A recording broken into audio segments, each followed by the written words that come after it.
Megan Hills. We're recorded live in front of a brilliant studio audience at the Folk School Coffee Parlor in Ludlow, Kentucky. My daddy And here he is, ladies and gentlemen, Jerry every day Springer. from there. Thank you. No, we're still in recovery stage. We are. It's like the world's longest Well, hangover. speaking of that, well, it sounds like but Donald Trump won the presidency. What? And I got to say, and I'd like this to be on the record, but I felt, and I kept my mouth shut for the last Oh, 6 months I'm of gonna these podcasts, launch across this but table I and punch thought you. that he made some pretty decent ideas, and the more I heard him, I thought these are really pretty good ideas. Time out. First of all, this reminds me. Folds like a chair. man. Yesterday, yesterday I'm at my office Your office, you actually have an office. at the show, and they were bringing in the cake that they were going to throw. So anyway, Just a day at the office. and it was tough because I had to prove which wigs should they wear, and then I got that off. Yeah. No, I get a call Yep. from Washington. Really? They are sending me a form. They wanted a reference on you, the God. Trump campaign. Why do they want a reference on you? Are you kidding me? Are you, through all of this, tales, tunes, and tomfoolery, liberals always win. Now, Folding like a lawn chair. yeah, now all of a sudden you applied for a job with Trump? Yeah. Gene? I'm going to tell you something. I bet you are. It makes me think Screen of door. my Aunt Sarah. And my Aunt Sarah This can't be has good. been really hard on my Uncle Tom, really hard on him. And her latest thing is, you got to lose weight. You got to lose weight. You're overweight. And she says, I'll tell you what I'm going to do. Every morning I'm going to put you on a scale. You're going to stand on a scale, and I'm going to watch as you do it. And the first morning that he did it, Tom got on the scale. And God love him, he sucked in his gut. And she said, you think that's going to help? He says, yes, the only way I can see the numbers. And the call No. I got from Washington made you think of that. Wow. I got to take a drink. Well, speaking of that, No, that's just here's something that's crazy. just stupid. Here's What? something Yes. crazy. Speaking of Mr. Trump, Yes. guess what President-elect I have in my office at the podcast office. I have his an answering restroom. machine, an old school answering machine. Yes. And I pull the messages off daily. Yeah. Oh my God, Becky, I get a call left there, a message left there, early in the morning. That's an old time machine, so it doesn't timestamp it.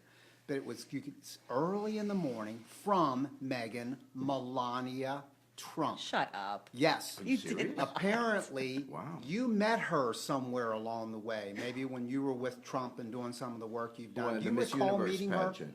Oh. her? Do you yeah. recall meeting her? Yeah. So it ends up. It was totally appropriate. Okay, I understand. As are most things where you're concerned, Jerry. As are most things. She apparently loves your show. I listened to your TV show. I listened to the first part of the message, and then I realized that maybe this was inappropriate, and I stopped listening. But that David got a hold of it. David Pruce of Ambient Studios, our technical producer, he wants to play it. Would you mind playing it? And we're all Is going to it hear it from for the Melania first time. Trump, the call? The call is from Melania Trump. Let's hear it. David's pulling it up. This is insane. Here we go. Hello, Jerry. Please don't tell Donald I am calling. He has been told no more tweets, and they may say I must stop my late night calls, but I wanted to call anyway to say that I love your television show. When I come to this country, it helped me learn the American language. I love the one where the man marries his horse. It made me think of home. Now I have bet and watch your show every day after private school. Well, Donald won, so new dreams begin for us now. I dream of huge parties and world leaders, of motorcades and parades with new gowns, and of course of the Obamas packing up their bags and leaving the house. I also dream that one day every valley shall be exalted, every hill and mountain shall be made low, and the rough places will be made plain, and the crooked places will be made straight. And the glory of the Lord will be revealed, and all flesh shall see it together. Stop it for a second. This is Wait our a hope, second. Jay. Hold on. What is that? That sounds familiar. Play a little bit more of it. This sounds familiar. As we take on the big White House forever. And someday soon, I hope too, I could also possibly come to see your show. Thank you, Jerry. I love you. We'll talk soon. That's Melania Trump. That sounded like, what did that sound like? That sounded like the I Have a Dream speech. She was plagiarized. She just stole Martin Luther King's speech. Can she not talk? That's with- unbelievable. That's really funny. Oh, But she, that's 'cause she watches our show. I can God only bless hope her. that those calls keep coming, because I'll bring them in. Oh, yeah. I'll give them to David Bruce. You can do, can't you It's just such a do what sad, you like, just did? mental image, though. Like You can her pull them hiding- over somehow. I met her, through but when original. she was saying, you know, so nice to meet you, you know, I love your body of work and all that. I thought she's just being, you know, polite. People say, Yeah. I love, you know, love your work. You know, whatever. you didn't have- But she's a real fan of the show. A fan of the TV show, and that's to our advantage. If she continues to drop these messages, I think we should continue to play them. But I do please beg you, in the reference you do for me, don't mention that we're doing that, please. In the reference for the That we're transition going team. For the I call it transition. to transition. What kind of job are you up with for? Yeah, right. I mean, really, this is our country. What possible What are you skills do qualified yeah, for? what could you possibly do? May I ask you a question? It's an excellent When point. we Let me ask sat you a down- question. When we sat down here tonight, you said, "Oh, I had a good story. It's a new story." And what do I always say as a producer? Keep it fresh. Keep it fresh. Don't like tell Yeah. us now. Just Yeah. wait. So now, what is this story you Holy wanted cow, to that tell? was genius. That's Genius. way to get away from it. That was well done. Because you couldn't tell us what your skill is. No, this happened this weekend. This isn't a joke, is it? It's not going to be the hearing aid joke, is it? No. We beg you, not the hearing aid joke. No, there's not. No, this isn't a joke. Okay. There's the gentleman. The older You fella can come back in, there? grab a seat. Yes, All sir. right, he sat down, yeah. Yeah, because outside he was telling me, you know, about his new hearing. I aid. hate you so much. Like, I won't even look at you. This is the finest hearing aid money can buy. I say, what kind is it? He said 4 o'clock. Stop they're it. still laughing. Stop it. Stop it. Stop it. Megan's the only way it stops. Megan, Wait. when you hear nothing, That's you hear when- dead silence and is we when it's stop. over. Then it's over. And then it's But it's over. more- Actually, that's not true. That happened a couple weeks ago, and he's still telling it. He did No, have complete here's the silence a stuff. couple weeks ago, and yet here we Here's are. the story that isn't a joke, and it's true. We live in Sarasota, and our good friend Louis, Yes. and you know, and his wife Patty and the kids came over and grandkids, Yes. and they flew over on their helicopter. I Really, they can flew over. They said, imagine. "Let's have lunch." Yeah. So they flew into Sarasota. I pick them up at the airport, and we're heading to lunch, and we're going in downtown Sarasota.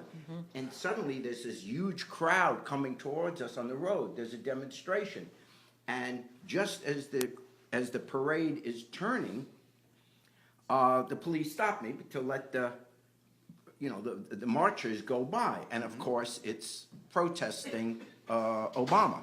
Obama, no. Wow.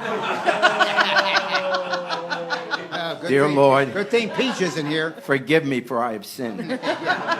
No, see, I can't think of anyone else as president. I understand. So they're protesting Trump, and it was a huge rally. And I pull up, and the police stop me right there, and then they look, and I figure, oh, this is great. You know, these are the anti-Trump people, and this is, you know. Yeah. And it was beautiful. I mean, it really was a rainbow of cultures, races, young people. It was great to see in Sarasota, which is the most Republican place you could live in or go to. And all of a sudden, they spot me in the car.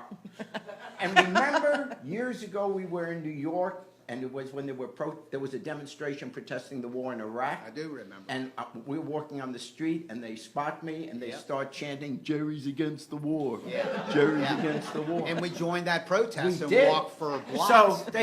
So they all come and they start surrounding the car with a sign, "Jerry, Jerry." So Mickey's next to me, Louis and the kids are in the back. Yeah.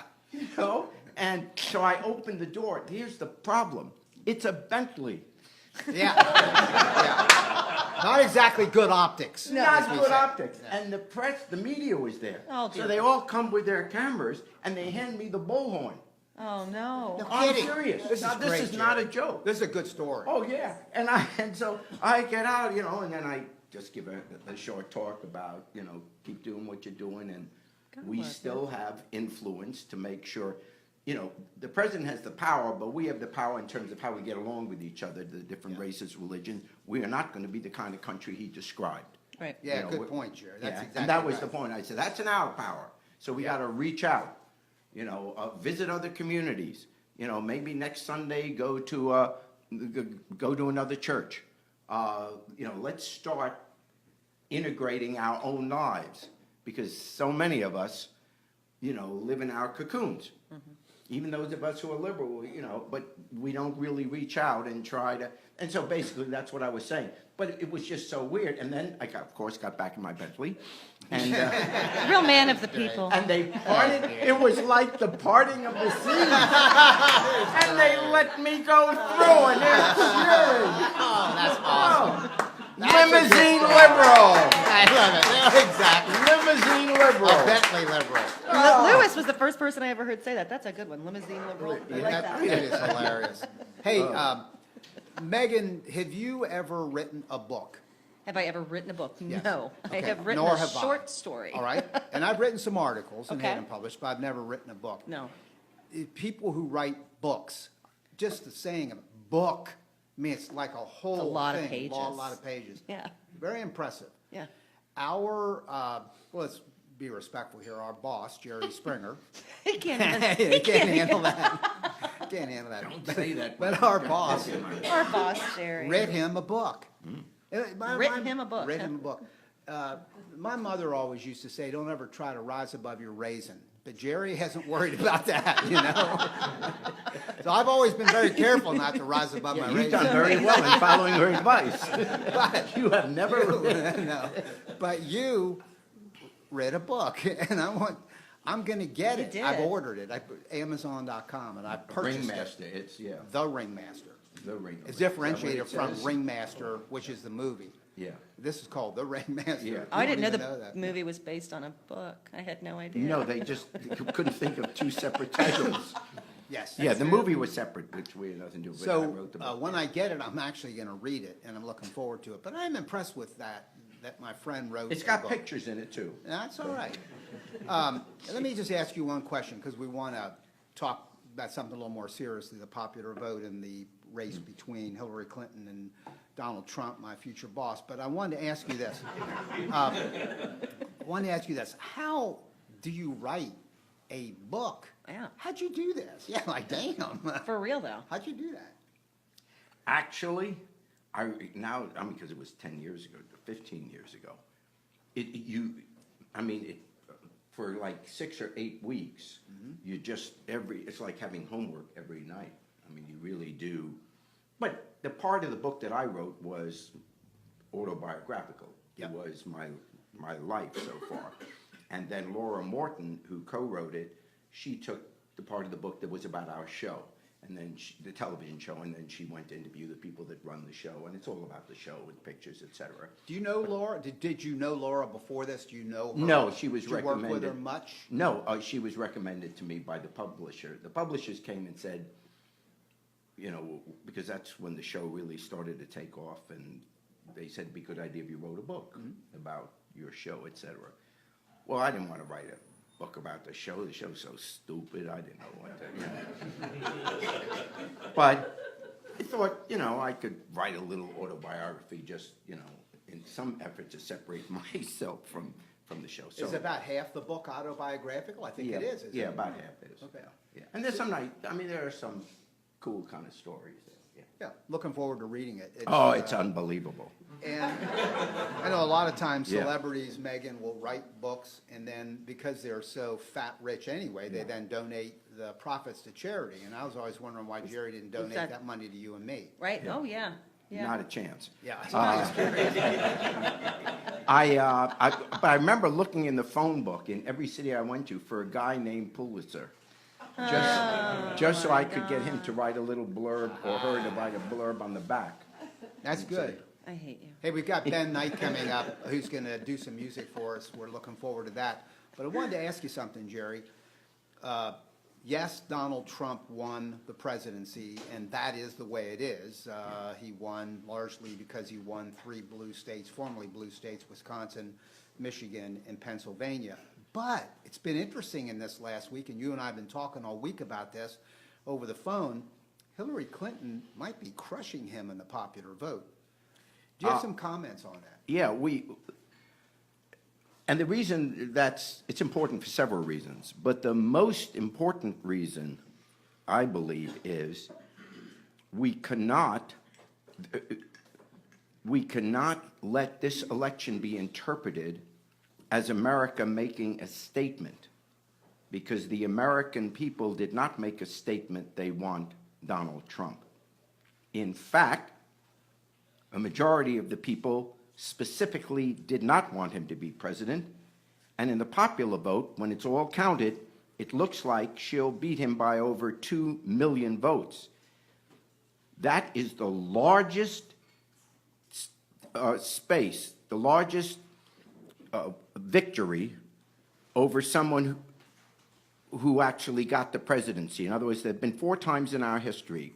1876, when Hayes got the presidency, even though Tilden got more votes. In 1888, when Grover Cleveland was beaten by Benjamin Harrison, even though Cleveland got the most votes. And then we all know 2000, when Gore got the most votes, but Bush was elected president. And this time. But in each of those other instances, the margin, even though someone else got the most votes, was kind of small. In this race, it's not a small margin. It's really very big. There have been a lot of presidential elections that have had a margin less than 2 million votes. Nixon beating Hubert Humphrey in '68. Obviously, Kennedy beating Nixon in 1960. So it is not an insignificant victory by someone who the conventional wisdom, oh, she's not popular, there were people who hated her, all these Trump people came out. Hey, Trump got less votes than Romney.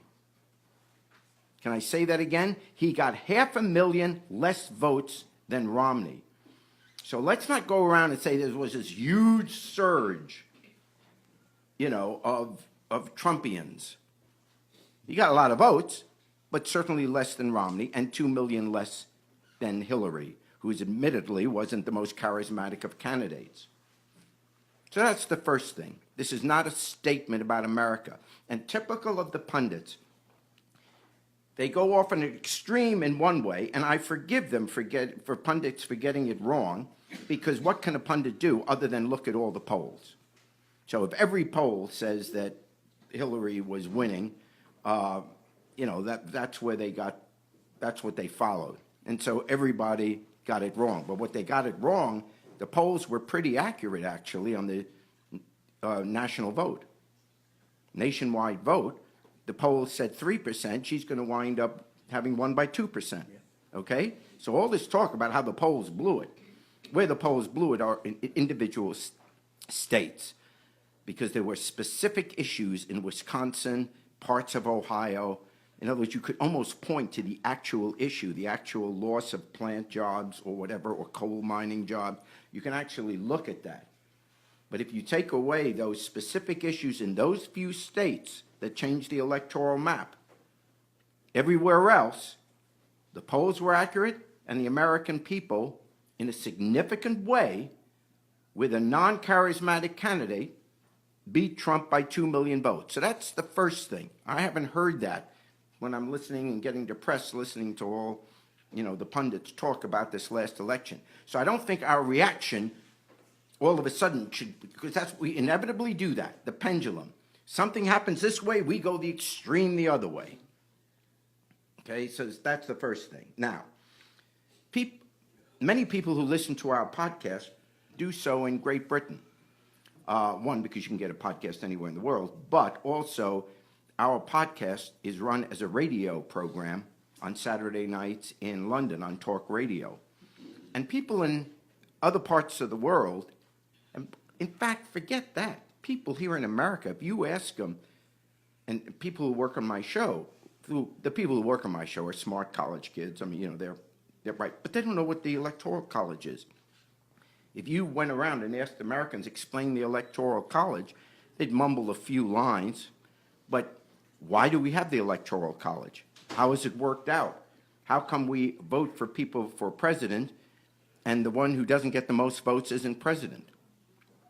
Here's the reason, which we don't like to admit. The Electoral College was put into our Constitution. Our founding fathers were afraid of democracy. They viewed the masses as a mob. And they had come from a Europe and from a monarchy, England, where culturally there were always a few people who should be at the top. They were better educated. They had more wealth. And they always thought they could make a wise decision, benevolent, but a wise decision about how society should be run. So they purposely created the Electoral College so that the, quote, mob couldn't suddenly put someone into power who would be against the interests, really, of the people who don't really know better. Now, am I just saying that? No, think about it. They didn't want everybody voting. In fact, into the Constitution, if you were black, you couldn't vote. If you were a woman, you weren't allowed to vote. If you didn't own land, you couldn't vote. There were all kinds of restrictions not to let the people vote. If you ran for the United States Senate, do you understand that in the beginning, people didn't get to vote for the Senate? Senators, 2 senators from every state, were chosen by the state legislature. They decided who the 2 senators would be from every state. That was taken away from the people. So that is why we have that electoral system and the Electoral College. The Electoral College is, for those who don't know this, is each state is given a certain number of electoral votes. It is equal to the number of congresspersons you have, and each congressional district has about 625,000 people. That's how the country's divided up. So for every congressperson you have in your state, you add them up, and then you add 2 senators. That is how many electoral votes each state has. So on election day, in the presidential election, you have 50 separate elections. Each state has its own election. Whoever wins in that state in the popular vote, with 1 or 2 minor exceptions, gets all those states' electoral votes. So obviously, the bigger the state, the more electoral votes you get, because you get all the Congress people. So like California gets 55 electoral votes because it has 53 Congress people plus the 2 senators. That is how it is done. But that system, you could win one state by 5 votes, and then, like Hillary, wins California by 7, 8, 9 million. So she obviously has more votes, but if a bunch of the smaller states, even if Trump only won by a few, he gets more electoral votes because you bunch all those states together. We have to do away with the electoral system. It is the only political, the Electoral College, because it is the only office in America where the people's vote isn't determinative. If that is so important to have the Electoral College, then why don't we have it for governor? Why don't we have it for senator? How come when you run for mayor, the person that gets the most votes or whatever? It makes no sense. And now part of our culture, part of our belief system is one person, one vote. And we now twice in the last 5 elections, twice in the last 5, that's 40% of the elections in a lot of young people's lifetime, 40% of the elections, the person that got the most vote did not become president. That is unacceptable. Most people want to do away with the Electoral College. Here's the bad news, and then I'll quit.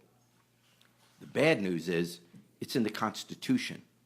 It requires a constitutional amendment to eliminate it. In order to get a constitutional amendment, you need 3/4 of the state legislatures to vote for it. Well, no small state is going to vote for it. Because otherwise, if it's just the people, the big states on the coasts, plus Florida and Texas, will determine every election. So if you're living in Montana, Utah, North Dakota, South Dakota, you suddenly don't have much power because you don't have that many people living there. So they like the Electoral College because they get listened to.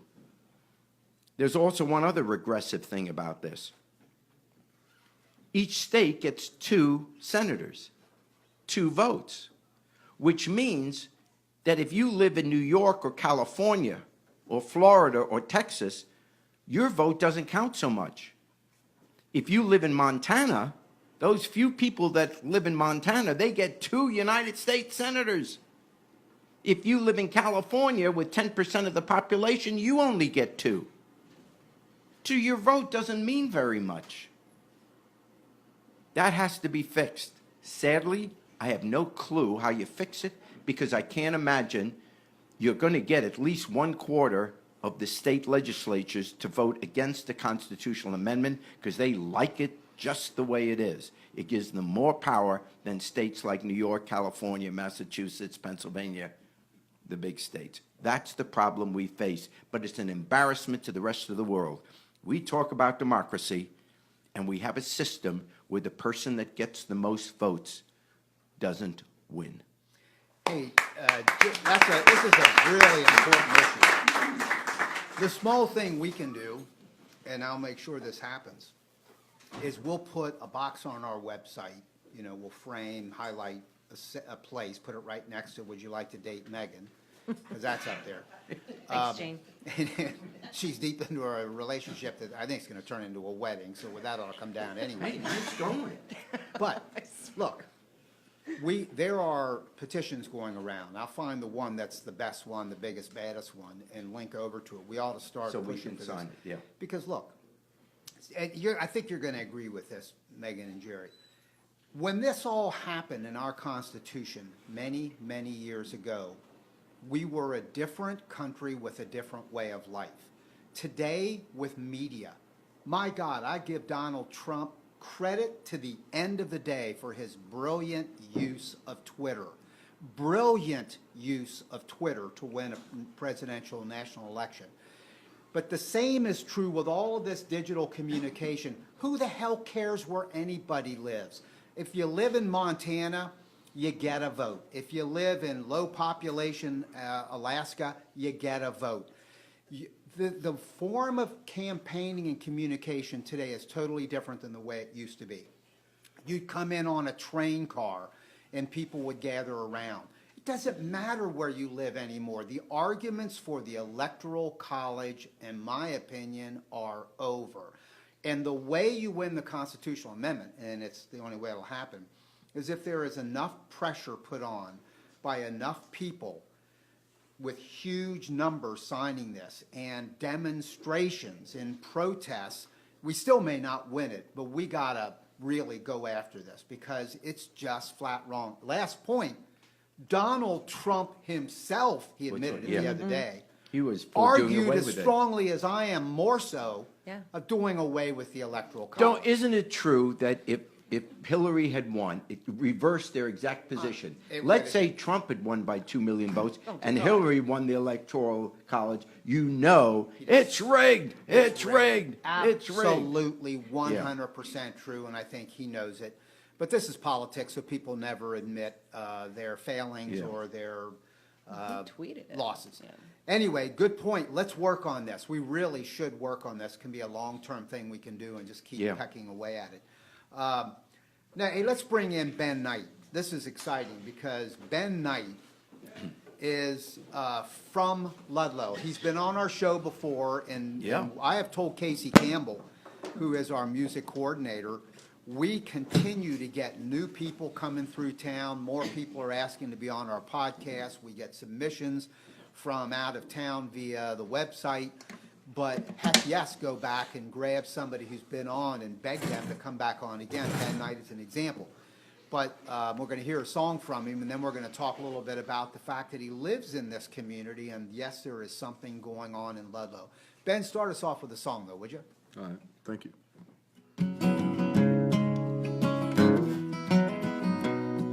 Let's try it.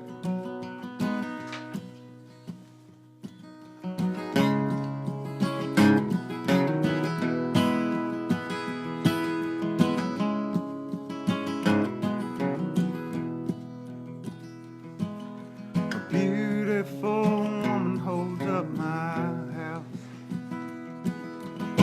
Started setting posts when the walls were falling down. She knows how to get shit done. Make my engine run when the pistons start to scream. She takes care of me so that I could dream, so that I could sing songs that ain't about much, nothing at all sometimes. Honey, I see you in there, hiding, having trouble deciding who and what to be. But don't be scared, little darling. And if you must, well, you could be scared with me.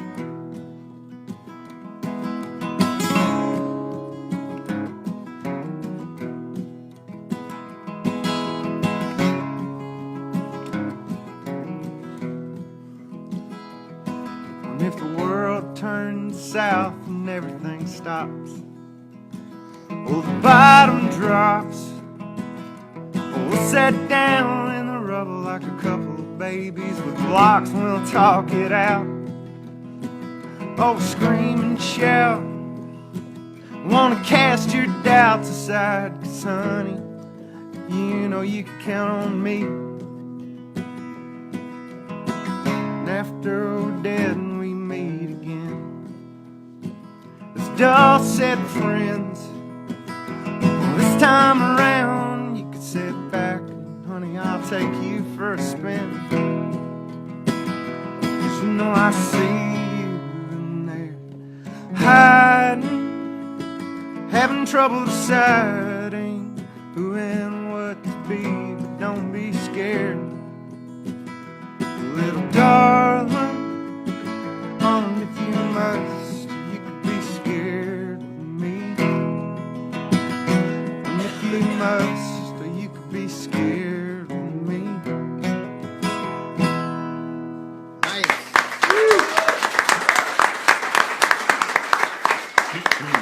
Ben Knight, that's called the Pulsate Friends? Dulcet. Dulcet Friends. So who are the Dulcet Friends? Tell us. Me a and my story. wife. Nice. Yeah, it's just a very soothing, meaningful relationship for me. Good. So, That's a very cool song. Cool song. And your latest album is American Highways. yeah, we put that out about year and a half ago now. Okay. Yeah, the spring of 2015. How long you been married?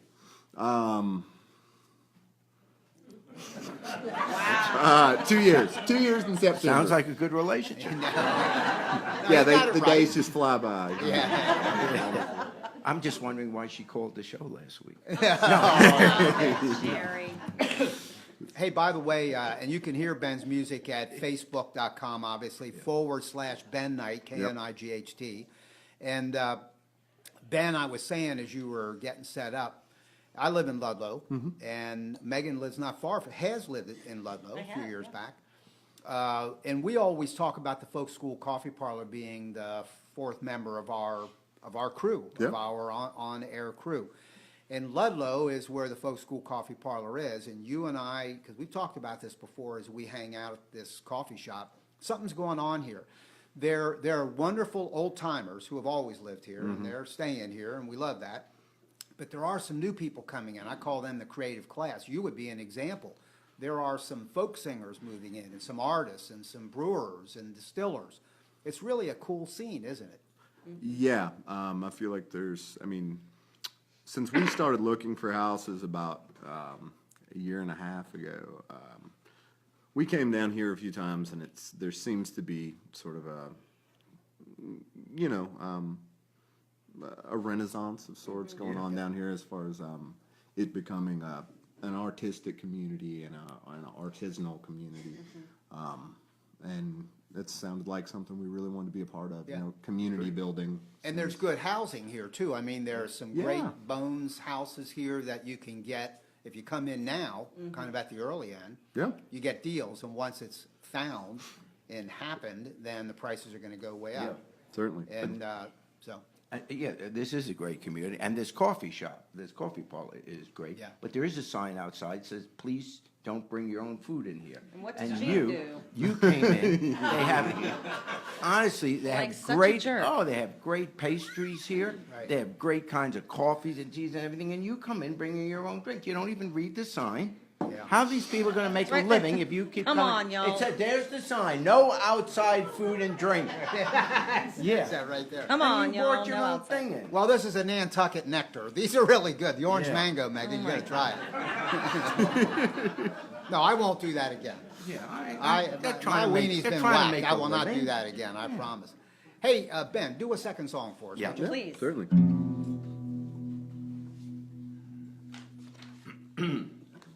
And as he's retuning, I'll tell you the name of it, I think. Maybe Ben will beat me at it, but It's called Confido. there you go. Confido by Ben Knight.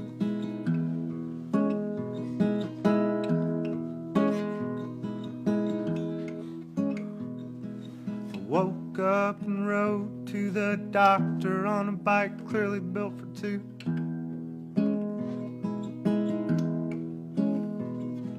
He wrote me a note for a dinner plate, so I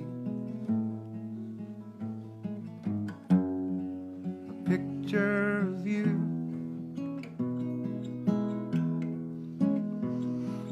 Came home, took a walk, tried to make a little sense of it.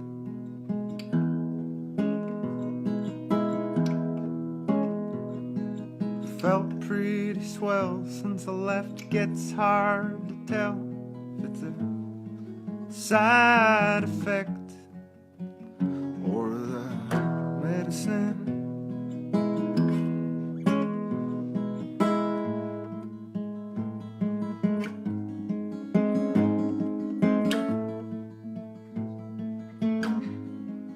I fell in love with the answer to all life's problems. I fell in love with the answer. I fell in love.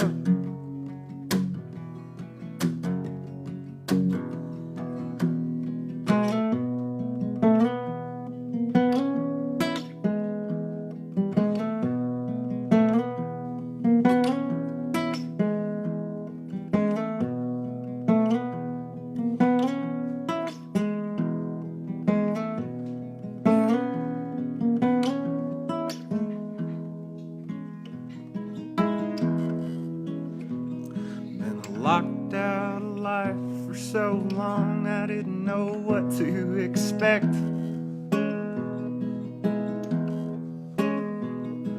I built a scale model of love, looked from above with a jeweler's lens to inspect.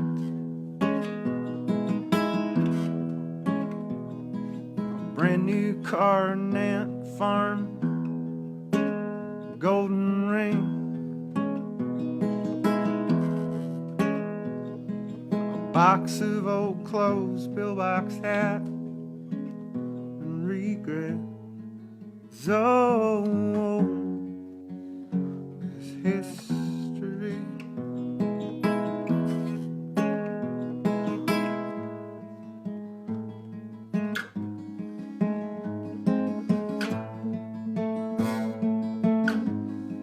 Oh, I fell in love with the answer to all life's problems. Oh, I fell in love with the answer. I fell in love. Very nice.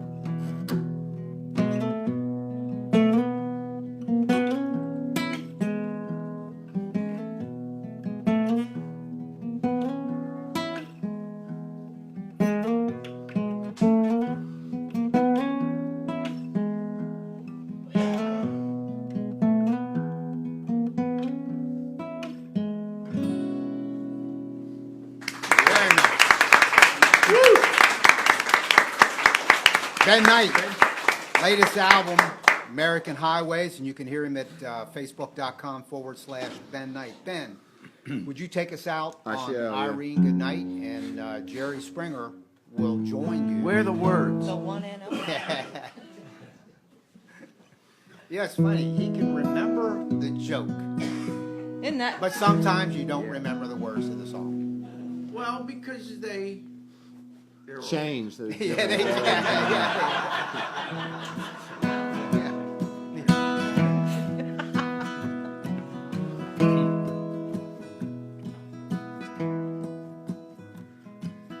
Right, Irene, good night. Irene, good night. Good night, Irene. Good night, Irene. I'll see you in my dreams. Well, me and my wife got married 2 years ago. me and my wife settled down. Now me and my wife have parted. I'm gonna take a little stroll around town. Irene, good night. Irene, good night. Good night, Irene. Good night, Irene. I'll see you in my dreams. Sometimes I live in the country, and sometimes I live in town. Sometimes I take a great notion to jump in the river and drown. Irene, good night. Irene, good night.